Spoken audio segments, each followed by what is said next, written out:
So share quick benefit, seen as becoming close to Maghrib. And this is a benefit that a lot of Muslims might not know, that there's two types of Sunnah prayers in the day. You've got Sunnah prayers, and then we've got Sunan and Rawātib. The Sunan and Rawātib is in the name, is Sunnah prayers that are connected to the obligatory prayers. And there's 12 of them. 2 before Fajr, 4 before Dhuhr, 2 after Dhuhr, 2 after Maghrib, and 2 after Isha. That makes it 12 rak'at.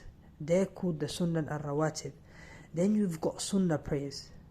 Okay, that's separate from the Rawātib. They're not the same thing. They're different, subhanAllah.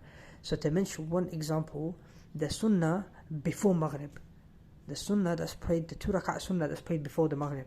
Okay, and this is affirmed from the 3 types of Sunnah of the Messenger sallallahu alaihi wasallam. In terms of the speech, the Messenger sallallahu alaihi wasallam, he said, Sallu qabla Maghrib, Sallu qabla Maghrib, Sallu qabla Maghrib. He said this 3 times. Then he said, Liman sha'a, whoever wishes, whoever wants, to show you that this command is not wajib, it's mustahab. It's a Sunnah, it's not wajib, subhanAllah. Yeah, because he said, Liman sha'a, whoever wills. Okay, that's in terms of speech. In terms of action, the Messenger sallallahu alaihi wasallam himself, he prayed 2 rak'ah of Sunnah before Maghrib. And then taqreer, the affirmation. One time the Messenger sallallahu alaihi wasallam saw a man doing it, praying the 2 rak'ah before Maghrib, and he didn't say anything. He didn't do inkar, he didn't rebuke or say anything about the man, just to show that it's an affirmation. So from the 3 types of Sunnah, from the Messenger sallallahu alaihi wasallam, from his speech, his action and his affirmation, that praying 2 rak'ah before Maghrib, this is a Sunnah. But that Sunnah is not from the Rawātib. It's not from the 12 Rawātib. This is a separate Sunnah. Yeah, a person might say, what's the difference between the 2? Yeah, what's the difference between the 2? The Sunnah, the 2 before Maghrib that I mentioned, this is just an example, there's others. But just for now, the 2 before Maghrib, the Messenger sallallahu alaihi wasallam sometimes prayed it, and sometimes he didn't pray it. So this is what we do. If we say this is the Sunnah, and if we implement it, then you shouldn't do it all the time, subhanAllah. You should do it sometimes, and sometimes you should leave it off.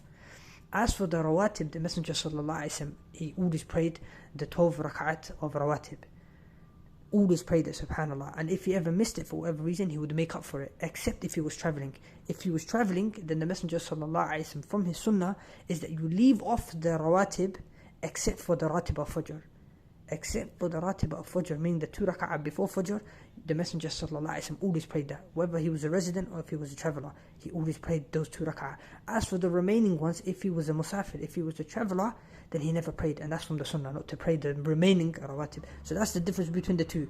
The Rawātib, you pray them all the time, subhanAllah. If you miss it, then you make up for it. As for the other Sunnah prayers, like the one before Maghrib, then you do it sometimes and you leave it off sometimes, and that's from the Sunnah. And Allah subhanahu wa ta'ala knows best.